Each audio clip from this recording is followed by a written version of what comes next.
Hello les amis, j'espère que vous allez bien, j'espère que vous êtes en forme, que vous passez une belle journée. On se retrouve aujourd'hui en direct dans la tournée Spar 360 avec Thomas, un invité vraiment d'exception, une personne incroyable. Très heureux de vous retrouver aujourd'hui les amis. On va être avec Thomas, un aventurier exceptionnel, une histoire de ouf. On est en train de d'échanger ensemble là, c'est juste incroyable.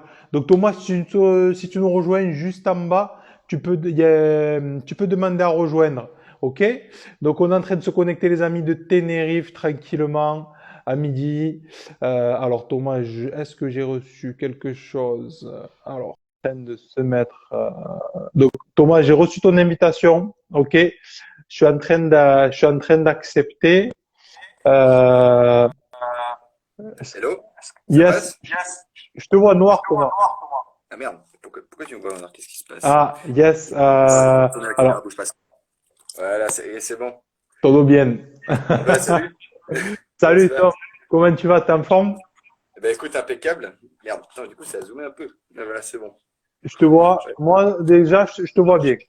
Tu m'entends aussi? Je vais monter juste ouais, un c'est poil. bon, nickel. Je t'entends très très Super. bien, impeccable. Bon, Bon, Thomas, écoute, merci écoute, beaucoup. Merci merci beaucoup à pour toi. l'invitation. C'est cool. Du coup, ben, pour moi, écoute, c'est un premier live, hein. Je l'avais encore jamais fait, donc merci à toi. Ben, merci à Euh, toi d'avoir accepté déjà, déjà. Et juste pour après, je te laisser la parole, mais ce que tu fais, je voulais dire, c'est vraiment incroyable. Alors, petit bug.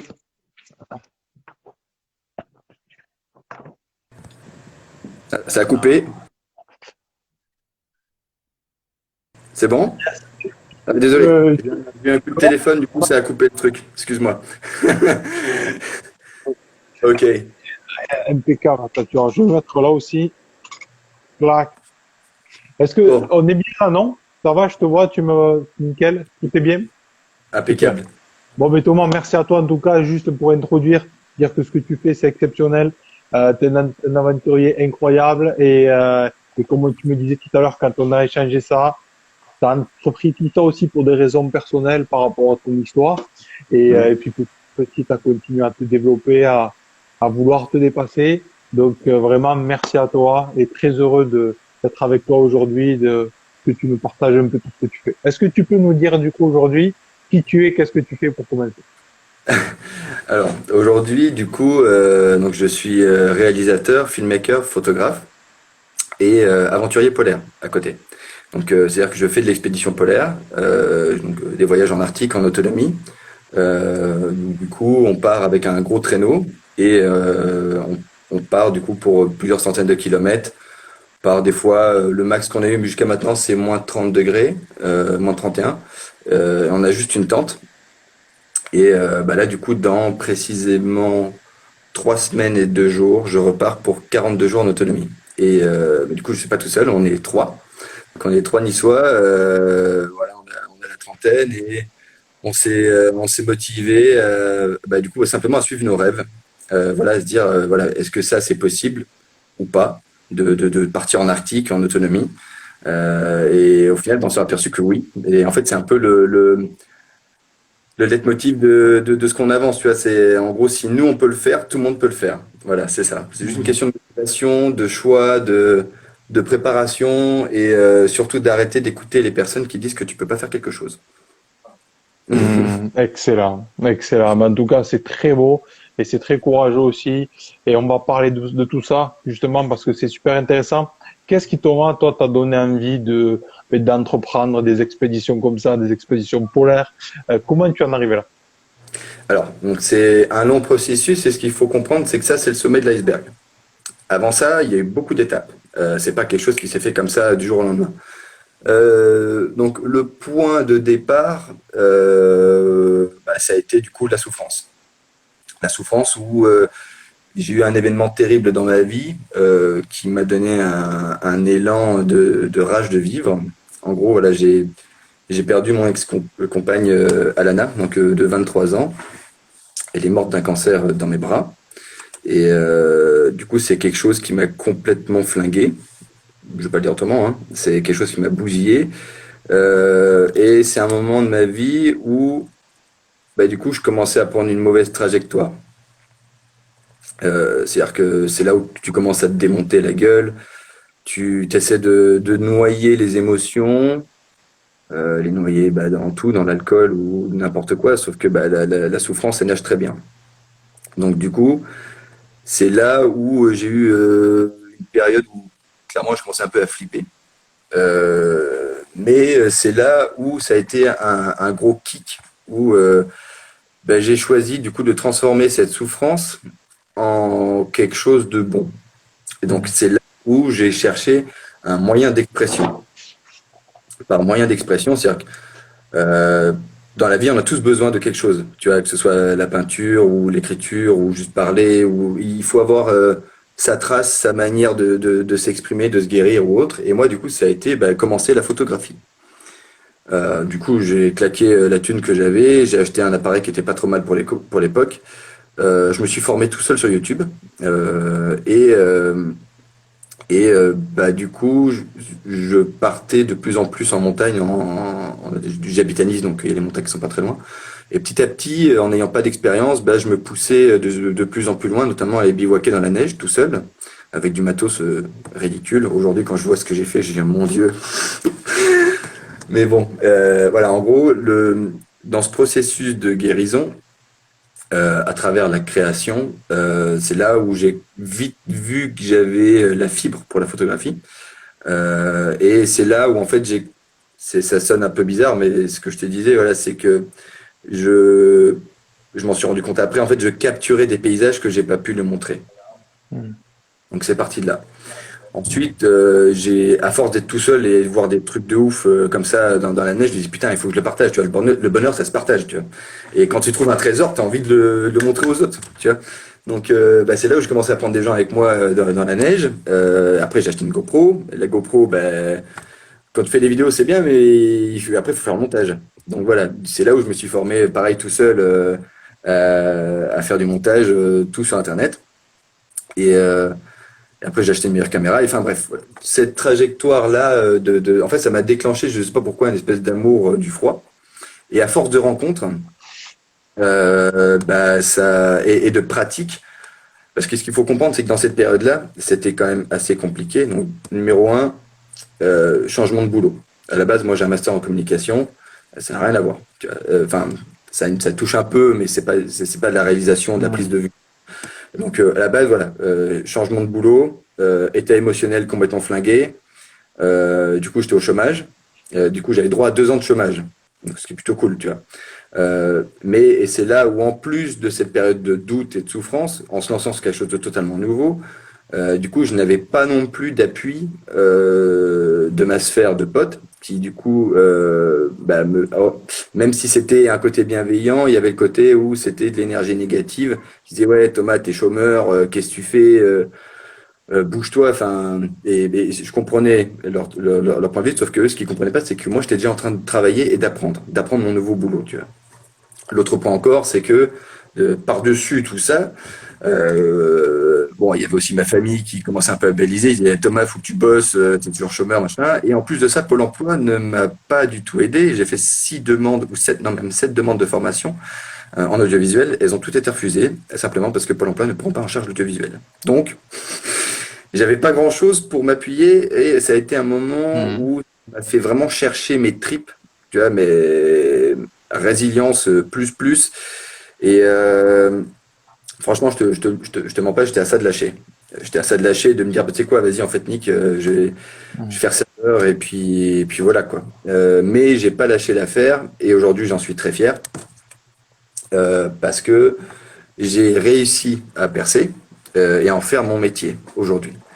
Et donc pour revenir à pourquoi aujourd'hui, on parlait du sommet de l'iceberg, pourquoi aujourd'hui je fais l'expédition polaire, et ben ça a commencé là. Ça a commencé par faire des bivouacs neige, d'abord solo, ensuite avec des potes, et après l'élément déclencheur où bon, je suis bon marchand de tapis, tu vois, donc j'arrive à motiver les gens à venir avec moi dans la neige, mais bon, il y en a pas mal où ils venaient une fois, ils revenaient plus. Donc, et après, il y a eu cette rencontre assez folle où ça a été un élément déclencheur. C'est la rencontre avec Flavien et Vincent. Donc, Flavien Hilla Mhm. et Vincent Lavreux, qui aujourd'hui, bah voilà, c'est mes bros. Pourquoi? Parce que eux aussi étaient déjà dans cette dynamique du bivouac neige. et de l'alpinisme et tout ça. Et imagine qu'en seulement 4 mois d'amitié, donc on vient de se rencontrer, tu vois, en seulement 4 mois, vu qu'on avait déjà un package chacun où on connaissait déjà la neige, on connaissait le froid, on se connaissait comment bivouaquer dans la neige et tout ça, on s'est dit, bah, go, on vise plus haut, go en Arctique.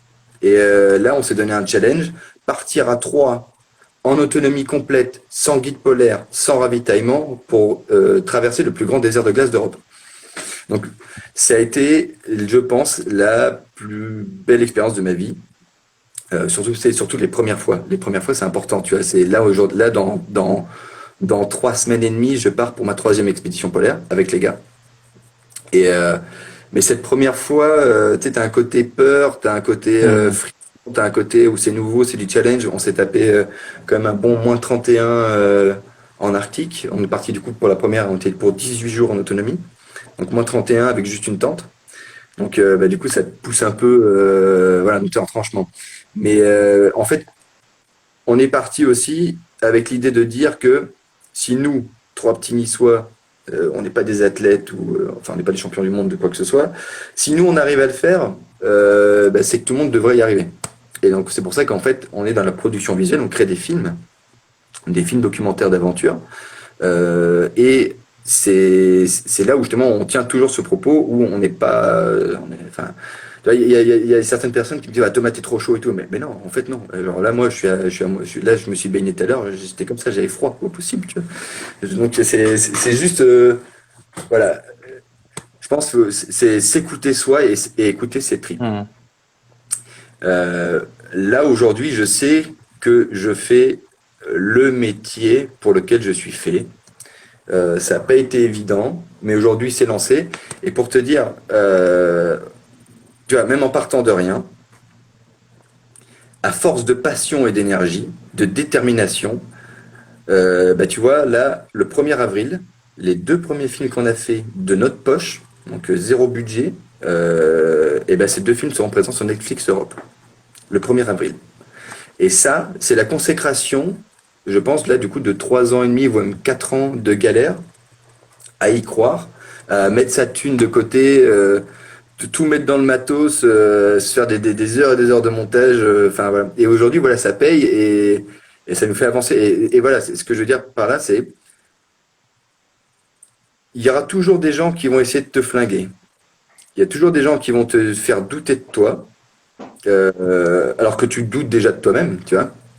Il y a toujours des gens qui vont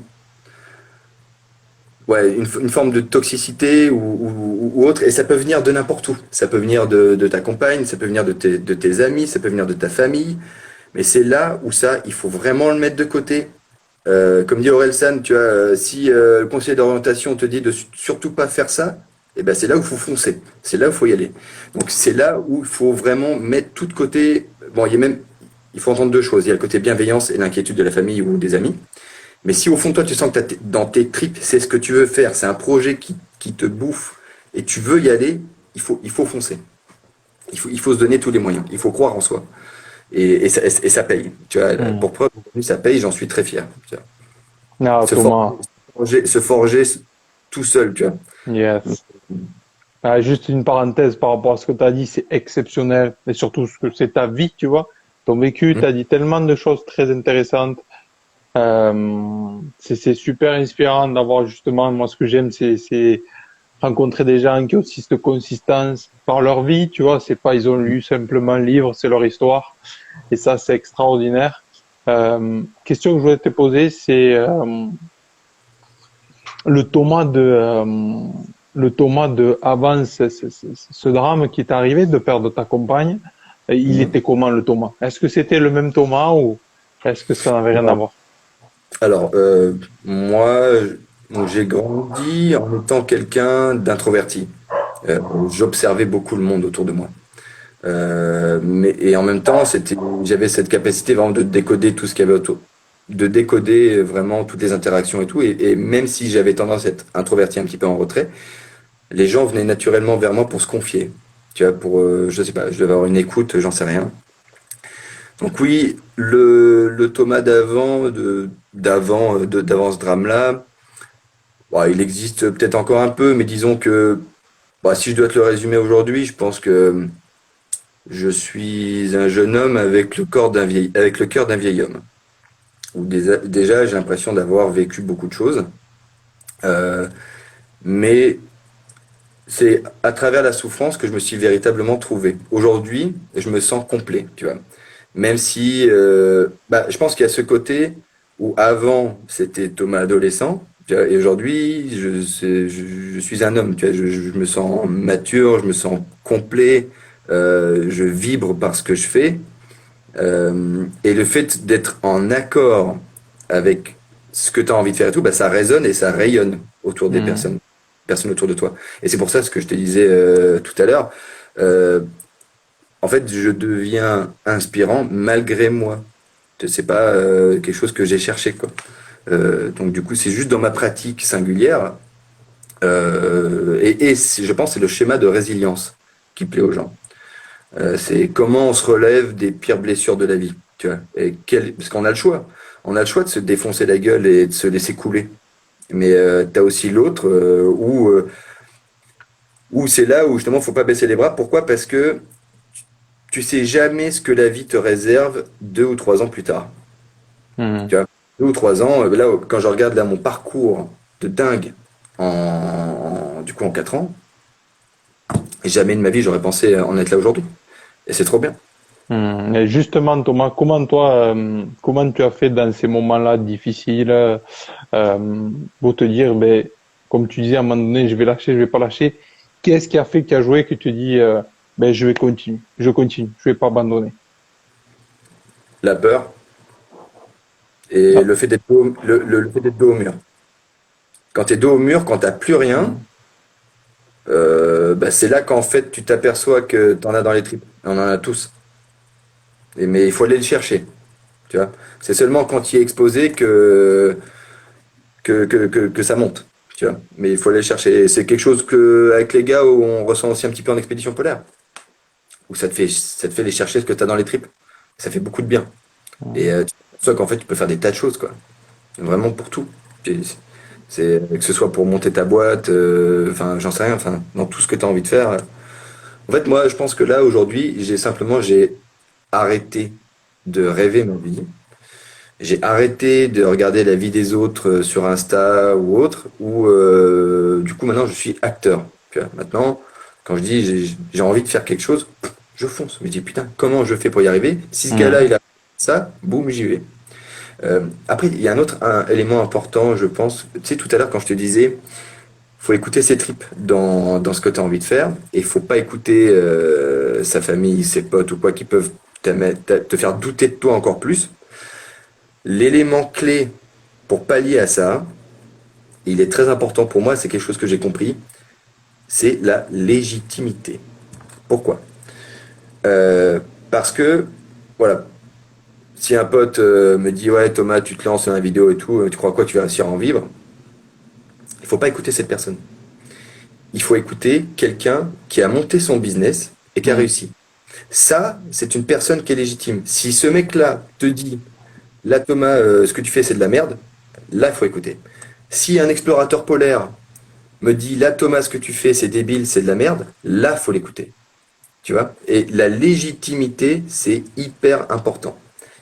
C'est un filtre qu'il faut avoir et ça te permet de vraiment de mettre de côté toute la toxicité ou la Hmm. négativité que tu peux avoir de personnes de ton entourage. Ouais, Qui, des yes. fois, c'est difficile de s'en rendre compte, hein, honnêtement. Hmm. C'est parce que du coup, tu le prends pour acquis et en fait, faut surtout pas. Hmm. Je suis tout à Donc, fait d'accord. C'est comme l'exemple de la personne qui perd du poids et qui va demander à son boulanger ou à son cousin qui n'y arrive pas, quoi. Il va vouloir te donner des conseils, mais il n'y arrive pas pour lui-même. Et c'est vrai ah, que, ça, faut, faut être quelqu'un de légitime. exactement, exactement. L'autre question que je voulais te poser, c'est, Oui. selon toi aujourd'hui, si cet événement dans ta vie, tu l'avais pas vécu, de perdre ta compagne, est-ce que tu serais devenu la personne que tu es aujourd'hui? Absolument pas. C'est sûr que non. Parce que il y a une condition qui est terrible à l'être humain, c'est qu'on est tous endormis.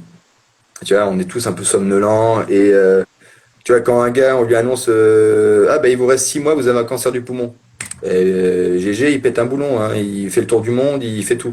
Et en fait, c'est vrai, c'est là où c'est terrible, tu vois, c'est que il y a besoin, dans une certaine mesure, d'un choc, tu vois, de quelque chose qui te fout un coup d'adrénaline qui va te bouger le cul et tu vas te dire, ok, là maintenant j'ai envie de vivre vraiment les choses que j'ai envie de vivre. Tu vois, mais oui, c'est clair et net.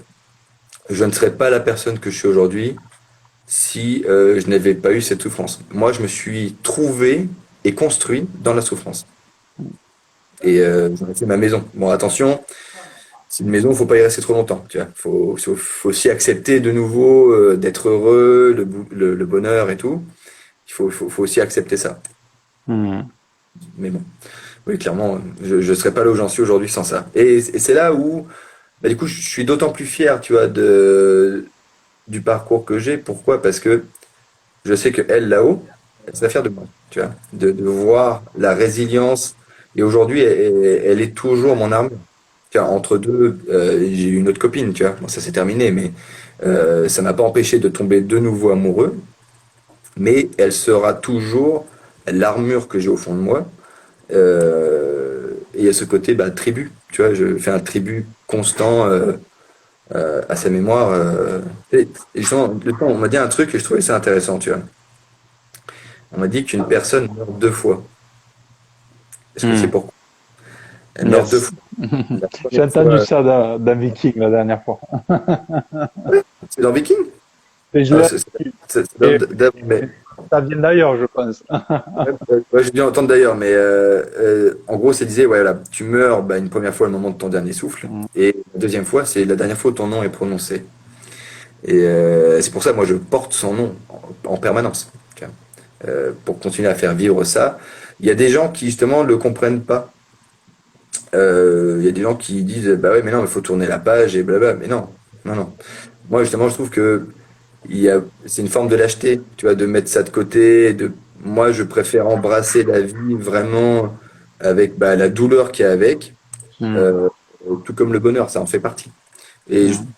je- ouais, je trouve qu'il y a beaucoup plus de courage à accepter justement cette souffrance et la faire tienne, et pas oublier. Mhm. Mm. Et quelque part, ça t'amène aussi une force. Mm. Donc ouais. Mhm. Ouais. Excellent. C'est très très beau ce que tu partages. Mais même toi, tu Ouais. vois, voilà, je regarde un petit peu tout ce que tu fais, et ce que tu disais. Moi, j'aime beaucoup ton parcours et c'est vrai que là, moi aussi, je me reconnais un petit peu en toi, où voilà, t'es parti de rien, t'as pris des coups, et aujourd'hui, tu t'es forgé petit à petit et c'est tout à ton honneur et c'est super bien. Franchement, Mhm. j'aime ça, tu vois. Mais merci à C'est- toi. Merci à toi. ouais. C'est ça. Moi, je te disais, une de mes premières phrases, c'est ça, c'est de la souffrance la puissance. Et à 6 ans, tu sais, j'ai failli mourir noyé. Et la personne qui m'a sauvé, c'était le compagnon de ma grand-mère. Et c'était quelque chose d'improbable hein, qui me sauve parce qu'il était en train de couper du bois à tronçonneuse. Et au moment où je me noie, ben, on avait une mare. Il me sauve et je le vois comme en train de me tirer par les cheveux et me ranimer. Et un an après, cette personne, si tu veux, je considérais un peu comme un deuxième père, personne vraiment que j'aimais beaucoup, décède d'un cancer, tu vois, lié à la cigarette, elle décède. Et puis, ça m'a énormément bousculé.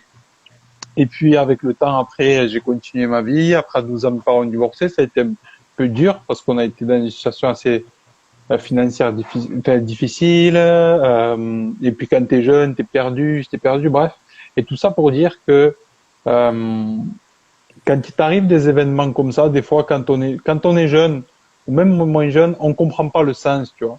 Moi, je sais qu'avoir vécu ça très jeune, à 6 ans, j'ai toujours eu conscience que un jour ou l'autre, ça va être une plus grande force. En fait, c'est quelque chose qui m'a accompagné tout au long du parcours, tout au long Ouais. de ce parcours, tu vois.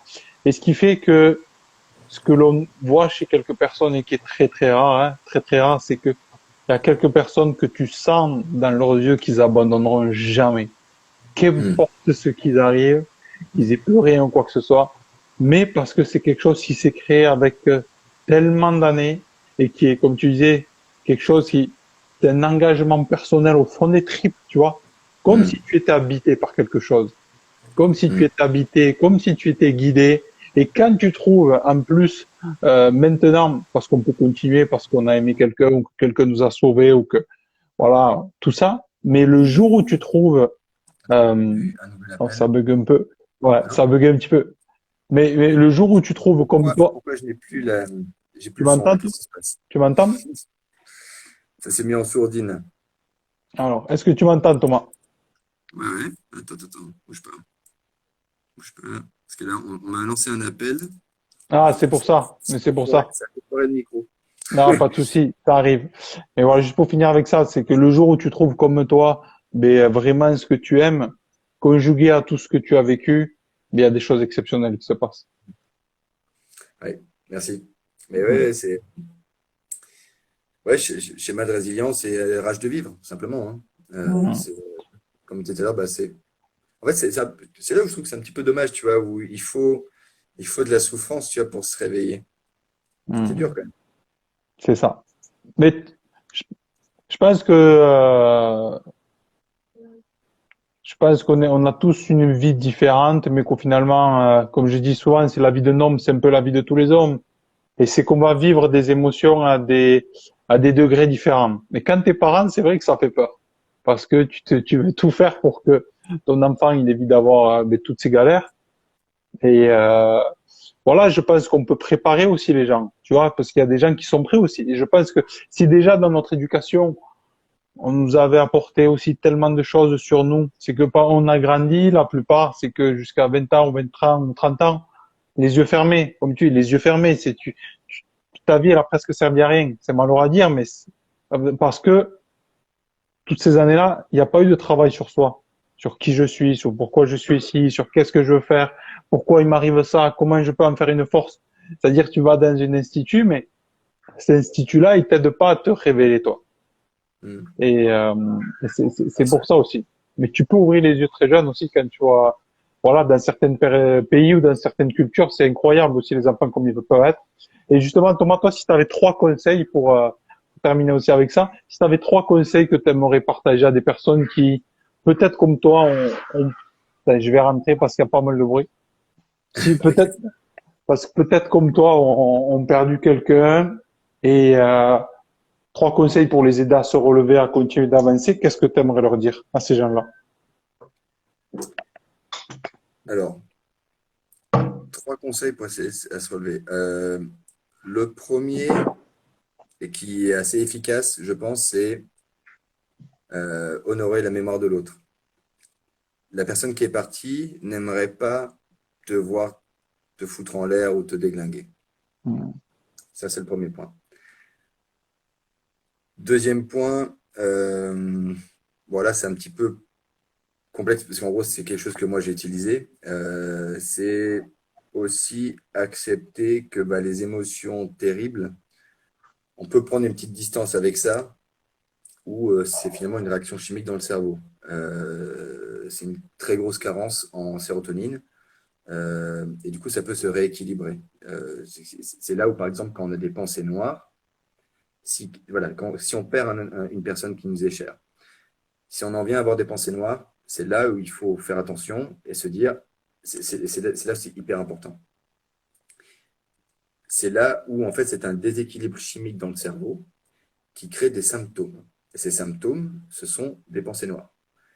Mais ce n'est pas qui on est. Hmm. Pourquoi? Parce que dans le temps normal, tu n'as pas ces pensées-là. Donc c'est un symptôme, c'est presque comme une maladie. Il faut le voir comme ça. Donc ça, surtout, le mettre à distance.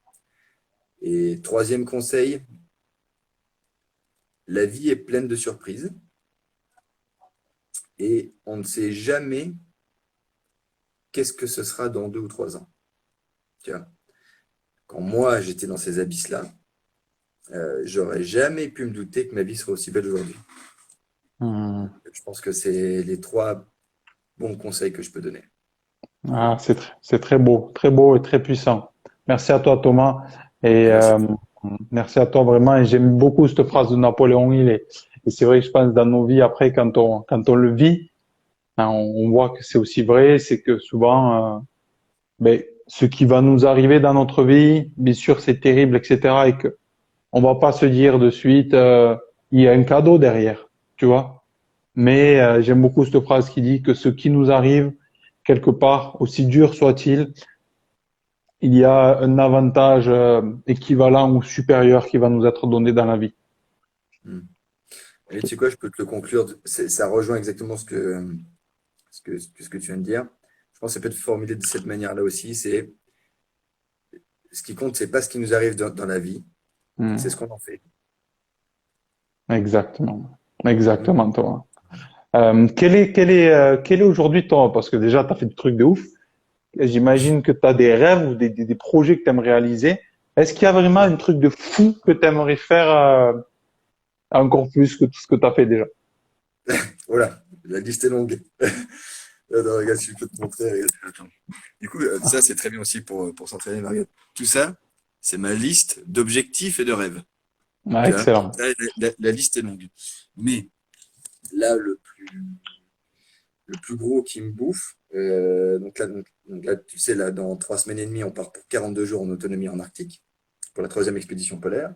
Mais pour 2024, ce serait le pôle Sud en autonomie. Donc ça, c'est le rêve de ouf, tu vois. Et j'aimerais le faire comme en 1914. Donc, le 11 décembre 1914, Amundsen, qui est le conquérant du pôle Sud, il l'a fait avec des fourrures et tout. Et bon, je pense que tu l'as vu, moi j'ai une vieille fourrure de 1963. Et en fait, j'aimerais bien faire le pôle Sud de cette manière-là, à l'ancienne. Tu vois. Donc, ce serait badass, ce serait un hommage du coup à ce mec-là, parce que du coup, 2024, ce sera les 110 ans donc du coup, c'est une date anniversaire. Donc ce serait vraiment, ouais, ça, ce serait top. Ouais, clairement. Après, je pense que de manière générale, le plus gros rêve que j'ai, c'est simplement aller chercher toutes les plus belles émotions de la vie Hmm. et en avoir la plus belle collection. Tu vois, et Ah, mourir vieux avec un cœur bien rempli de tout ça. Tu vois. Pas de matériel, mais vraiment d'émotions, d'instants et de partage avec les potes. Parce que ça aussi, c'est important. Tu vois. Sans les gars aujourd'hui, sans Flavien et Vincent, j'aurais fait ce que je fais aujourd'hui tout seul. Tu vois. Et c'est là hmm. où j'aurais sûrement pris beaucoup plus de risques. J'aurais été sûrement plus con là-dessus. Donc, ça m'a permis de trouver un équilibre et aujourd'hui, bah, tu vas pas pouvoir partager ces moments-là. Euh, c'est euh, c'est le mieux, tu vois. Enfin, Hmm. le bonheur, ça se partage, tu vois. Je l'ai appris. Ouais, exactement. C'est très beau ce que tu dis parce que c'est sûr que quand on se dit, ben, il y a au moins une personne qui a vécu ça avec nous dans la vie, c'est vraiment un sentiment aussi de bonheur et de partage, comme tu dis, très fort. Thomas, merci à toi pour tout ce que tu as partagé. J'étais très Ouais, bah, heureux de faire ta connaissance. Franchement, mm, c'est lourd ce que tu fais. J'invite toutes les personnes qui regarderont ce live ou partageront aussi sur YouTube à aller voir ce qu'il fait. Allez voir ce qu'ils font. Je mettrai le lien de ton compte Instagram, c'est juste ouf. T'es passé aussi dans thanks. plein de grands médias, quasiment tous aussi. Bah, oui, ça s'est fait malgré moi, encore une fois, et avec les gars, mais ouais, c'est cool. Et voilà, qui partagent tout ce que tu fais aussi. Tu fais des choses incroyables. Donc, allez voir tout ça, allez jeter un œil. Si vous avez des questions, n'hésitez pas. Tom, la dernière question que je vais te poser. Oui. Euh, ok, donc déjà, tu as réalisé des rêves de ouf. Si à la fin de ta vie, on te dit, tu peux rien prendre avec toi, mais tu peux laisser une seule phrase gravée dans ce monde avec ton nom, ton prénom, quelle phrase, quel message t'aimerais laisser? Oh là, j'en ai une bien. J'en ai une très bien, mais elle n'est pas de moi. C'est quelqu'un qui me l'a dit et qui aujourd'hui fait ma fondation aujourd'hui. Euh, c'est du coup au retour du Canada après le décès de mon ex dans l'aéroport. En fait, ce qu'il faut comprendre, c'est que du coup, elle est morte en 9 jours. Ça a été extrêmement rapide. Et j'avais pas le droit de pleurer pendant ces moments-là. La famille pleurait, elle pleurait, elle était terrorisée. Et donc, du coup, j'ai absorbé énormément. J'ai enterré plusieurs pleurs, tu vois. Je les ai gardés. J'ai pas lâché une larme pour être fort. Et à l'aéroport, du coup, au retour en France, c'est là où, du coup, ça commençait un peu à sortir, là. Et à un moment, du coup, j'ai demandé à un papy que je connaissais pas du tout, tu vois, en anglais. Et je lui ai demandé juste un conseil de vie. Je lui ai dit, écoutez, je vous connais pas, mais je sais pas, vous avez 10 ans ou quoi. Et je lui demande comment vous faites quand il y a des choses si terribles dans la vie qui vous mettent à genoux et qui vous donnent envie de mourir. Comment vous faites, vous, comment vous avez pu faire dans votre vie, si vous y avez été confronté, pour vous relever? Quels conseils vous pouvez donner à un jeune homme comme moi? On a beaucoup parlé et au moment de partir, du coup, il allait prendre son avion. Il m'a laissé sur une phrase qu'aujourd'hui, moi, c'est un peu mon pilier. Donc, c'était en anglais, mais traduit, du coup, ça revient à, et là, écoute bien, parce que moi, je ne l'ai pas compris la première fois. Il m'a dit, tu sais, le jeune, un jour, tu rendras ton dernier souffle et tu vas te retrouver face à toi-même, mais aussi face à la personne que tu aurais pu être. Et ça ne tient qu'à toi pour que cette rencontre se passe bien. Et moi, je ne l'ai pas compris tout de suite, tu vois. Mais cette vision de, Wow. tu te retrouves face à toi-même, mais aussi face à la Mhm. personne que tu aurais pu être. Et je pense qu'au moment où tu vas crever, au moment où tu vas rendre ton dernier souffle, je pense que tu le sais, ça. Tu le sais si tu n'as pas été la personne que tu devais être, ou si tu n'as pas été en accord, ou si tu t'es pas suffisamment trouvé. Je pense que tu le sens au fond de toi. Et comme il dit, ça ne tient qu'à toi pour que cette rencontre se passe bien. C'est cette vision d'avoir deux entités de toi, tu Magnifique. vois. Ah, magnifique. Et ben là, tu vois, aujourd'hui, je sais que s'il y a une fin, qu'elle soit demain ou dans Mhm. 50 ans, il y a clairement un câlin à la fin. Donc Ah. c'est cool. Wow, c'est beau. C'est beau, Thomas. Cette phrase, elle est extraordinaire. Et je te rencontre certainement que rien n'est pour rien, tu le sais, hein. Elle est divine.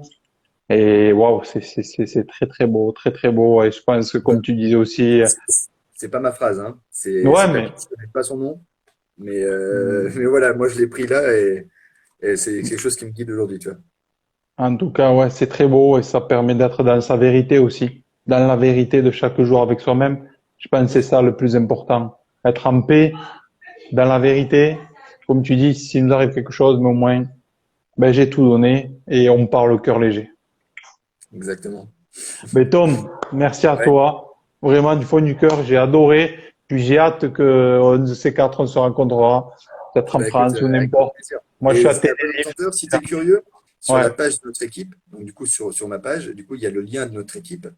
Et là, on va mettre un lien où tout le monde pourra suivre l'expédition polaire avec notre progression satellite jour par jour. Tout le monde pourra voir les camps et où est-ce qu'on se déplace, où est-ce que ça se trouve, parce que c'est à 900 km du pôle Nord. Donc voilà. Waouh. Ben, magnifique. Ben, écoute, on va regarder tout ça. En tout cas, moi, je vais Yes. suivre tout ça. Merci à toi, Tom. Bah, merci à toi. Préparez-vous bien, kiffez bien et puis on reste en contact. À bientôt. Belle Avec journée. grand plaisir. Ciao, Ciao, ciao. ciao. À plus.